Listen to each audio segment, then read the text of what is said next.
You are watching Grace Television.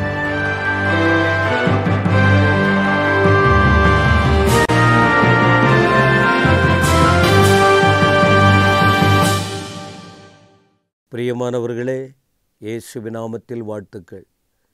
மீண்டும் இயேசுவோடு பேசுவோம் என்ற இந்த நிகழ்ச்சியில் உங்களுக்கு ஆண்டுடைய வார்த்தையை ஒரு தலைப்பின் அடிப்படையில் 10 நிமிட செய்தி உங்களுக்கு சொல்லுகிறோம். இதை தவிர்த்து இன்னும் அநேக செய்திகள் நாங்கள் எல்லாரும் இணைந்து இந்த கிரேஸ் டிவி மூலமாக ஒளிபரப்பப்படுவதையும் நீங்கள் இந்த சேனலை பார்த்தீங்கன்னா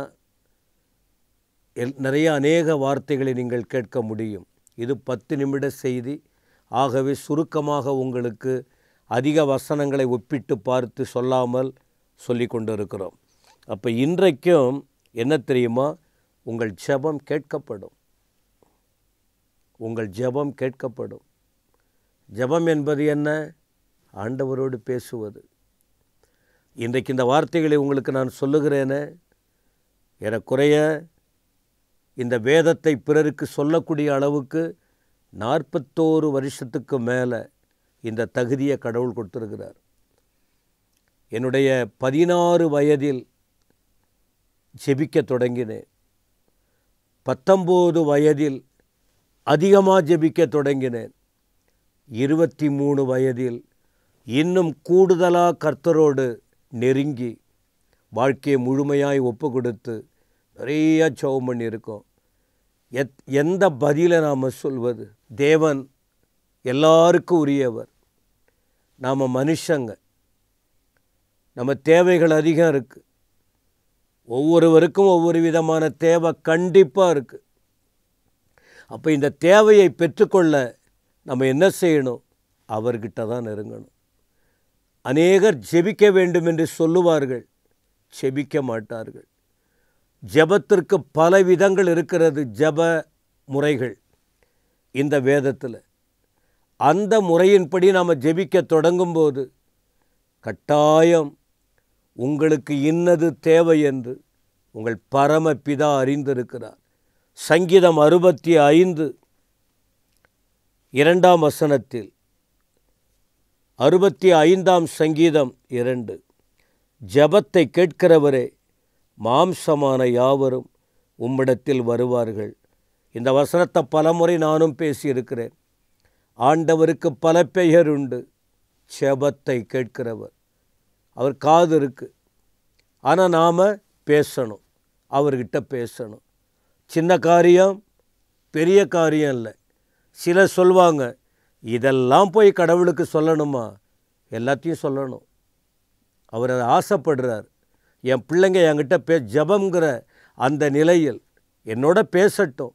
ஆண் பிள்ளைகள் பேசட்டும், பெண்கள் பேசட்டும், விதவைகள் பேசட்டும், ஊழியர்கள் பேசட்டும், மீட்கப்பட்டவர்கள் பேசட்டும், ஜெப தூபத்தை எழுப்பி விடட்டும்.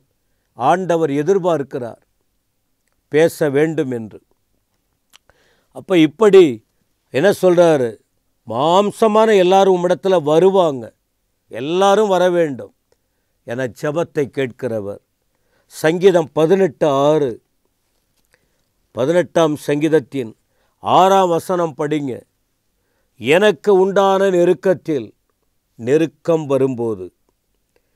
நிறைய பேர் ஆண்டவரை விட்டுடுறோம், தேவனை விடுகிறோம், விலகி போகிறோம், நொந்து போகிறோம். தேவ மனுஷன் சொல்கிறாரு, எனக்கு நெருக்கம் வந்தது, அளவிட முடியாத நெருக்கம் வந்தது. நான் என்ன செஞ்ச தெரியுமா? கர்த்தரை நோக்கி கூப்பிட்டேன். அவர் தான் கூப்பிட்டேன்.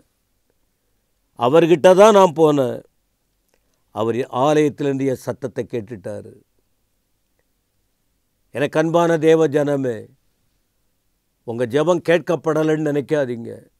நீங்கள் ஆண்டவர்கிட்ட நெருங்கி வாங்க, தொடர்பு அவர்கிட்ட வைத்து கொள்ளுங்க. நெருக்கங்கள் வருந்தான். மனிதனாய் பிறந்த எல்லாருக்கும் ஏதாகிலும் ஒரு நெருக்கம் உயிருள்ள வரைக்கும் இருக்குது.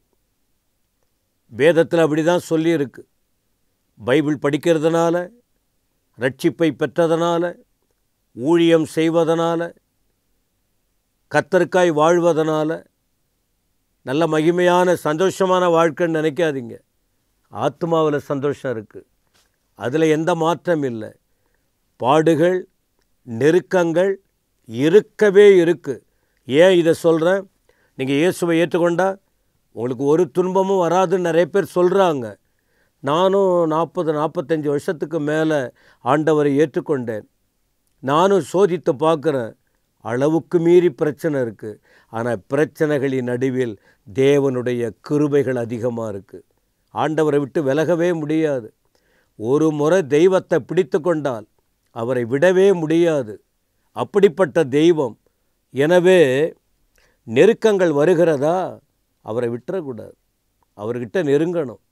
நாம் அவர்கிட்ட நெருங்கணும். பிரச்சனை வர்றதே அவர்கிட்ட போகிறதுக்கு தான். பிரச்சனை நீங்கள் தீர்வு காண முடியாது. இதற்கு பதில் அவர்கிட்ட தான் இருக்குது. அதனால் சங்கீதக்காரன் சொல்கிறாரு, எனக்கு நெருக்கம் வந்தது, நான் அவர்கிட்ட போனேன், அவர் ஆலயத்திலிருந்து என் சத்தத்தை கேட்டார் என்று குறிப்பிடப்படுகிறது. 28ஆம் சங்கீதத்தின் 6ஆம் வசனம் கூட பாருங்கள். 28:6 கர்த்தருக்கு ஸ்தோத்திரம், அவர் என் விண்ணப்பங்களின் சத்தத்தை கேட்டார். ஆண்டவரை துதிக்கிறார். முதல்ல தேவனே உமக்கு ஸ்தோத்திரம், பிரைஸ் தி லார்ட், கர்த்தருக்கு ஸ்தோத்திரம். ஏன் தெரியுமா ஸ்தோத்திரம் பண்ணுறாரு? என் விண்ணப்பங்களின் சத்தத்தை கேட்டார். நான் உங்கள்கிட்ட அழுதாண்டவரே, நெருக்கம் வந்தபோது உம்மை கூப்பிட்டேன், பிரச்சனை வந்தபோது உம்மை தான் கூப்பிட்டேன், நான் பாவம் கூட செஞ்சிட்டேன், அந்த பாவத்தின் நேரத்தில் என் மனசு பாடுபட்டது, நான் அங்கங்கே போய் ஓடி ஒளிஞ்சேன், என்னால் முடியல, ஆனால் உம்மை நோக்கி நான் பாவின்னு உணர்ந்து ஒப்பு கொடுத்தேன், என்னை பரிசுத்தப்படுத்தினீர், என் ஜெபத்தை நீர் தள்ளவில்லை, என் விண்ணப்பத்தை நீர் கேட்டீர். எவ்வளோ பெரிய சந்தோஷம் வந்தது. ஆபிரகாம் வாழ்க்கையில் ஒரு அனுபவம். ஆதியாகமம் 17ஆம் அதிகாரத்தில், ஆதியாகமம் 17 ஆபிரகாம் ஜெபம் பண்ணுறாரு. 18ஆம் வசனம் பாருங்க. யாருக்காக? அப்பொழுது ஆபிரகாமுக்கு என்ன வயதுன்னா 100 வயது.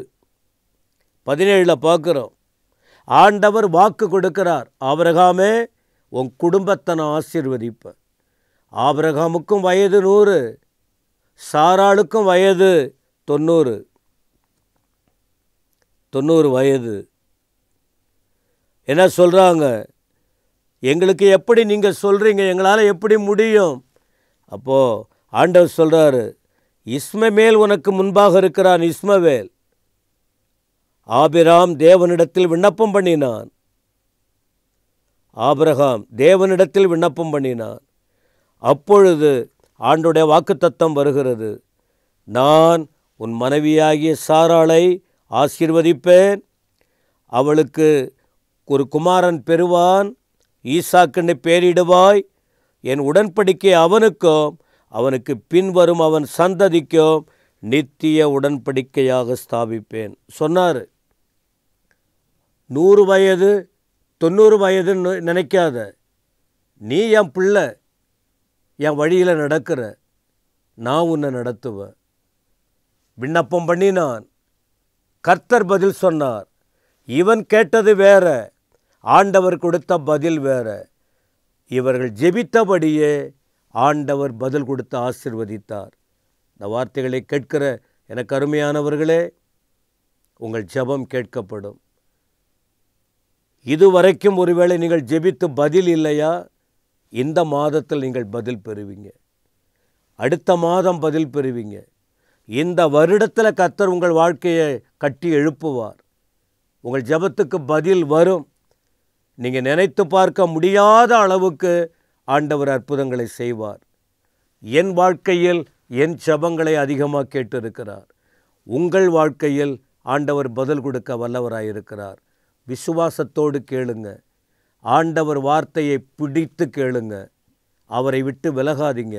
நிச்சயமாகவே முடிவு உண்டு. உங்கள் நம்பிக்கை வீண் போகாது. ஆண்டவர் கண்டிப்பாக உங்களுக்கு பதில் கொடுத்து நடத்துவார், உயர்த்துவார். கர்த்தர் உங்களை ஆசீர்வதிப்பாராக. ஆமேன், ஆமென்.